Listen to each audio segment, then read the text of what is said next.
Hello friends, today we will see this case which had a diabetic pupil. Now diabetic pupils are those pupils which because of a long-standing diabetes undergo neuropathy and they have internal ophthalmoplegia which makes the pupil poorly responsive to light and poorly dilating. This pupil also has iris swirling as we can see, indicating some segmental paralysis of the pupillary sphincter. The pupillary mydriasis, as we can see, is not adequate and comfortable for a safe phacoemulsification. So the only consolation is that the cataract is not very hard, so it should not be a large nucleus or need for too much of dissection of the nucleus. We had instilled intracameral lignocaine in an attempt to see if it responds to this, but it has not responded at all. So the next step is to try to stretch the pupil border. At times this can relax the iris sphincter so that there is better mydriasis and pupillary dilatation. So we will again see that it doesn't help much either. So now we are going ahead with the pupillary stretching. Bimanual stretching is the way. When it didn't work out, then we had to do some sphincterotomies to make the pupil easily relax.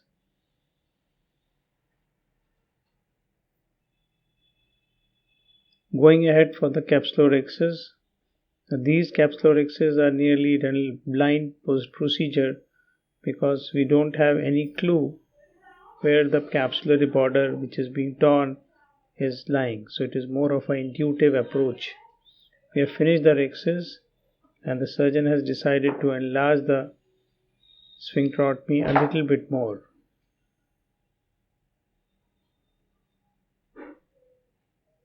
Going ahead with the phacoemulsification.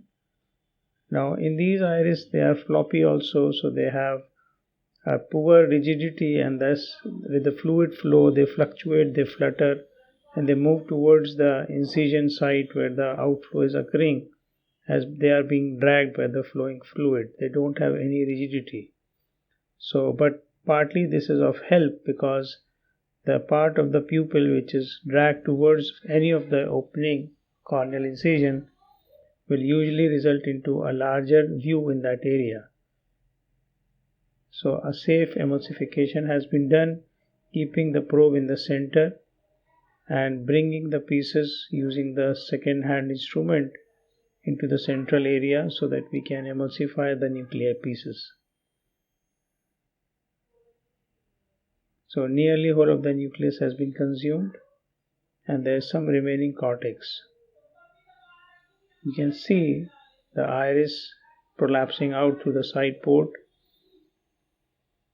Removing the cortex is also somewhat tricky in these cases because the portion of the cortex which is hidden behind the iris is not easily discernible, and at the same time it's not possible to see what your irrigation aspiration tip is holding.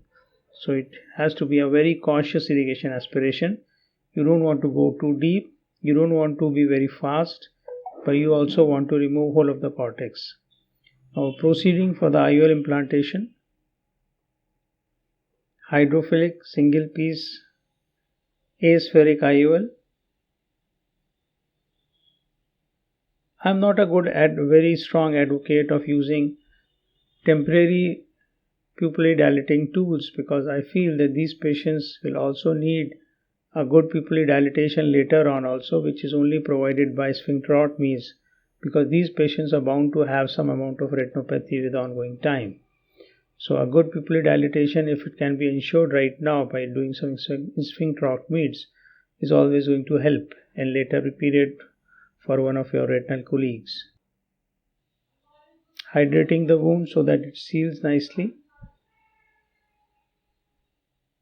This patient was slightly less cooperative, as you can see during whole of the surgery he kept on moving the eye, but then that is part of your job. Surgery has been done. This is the day 1 post-op picture.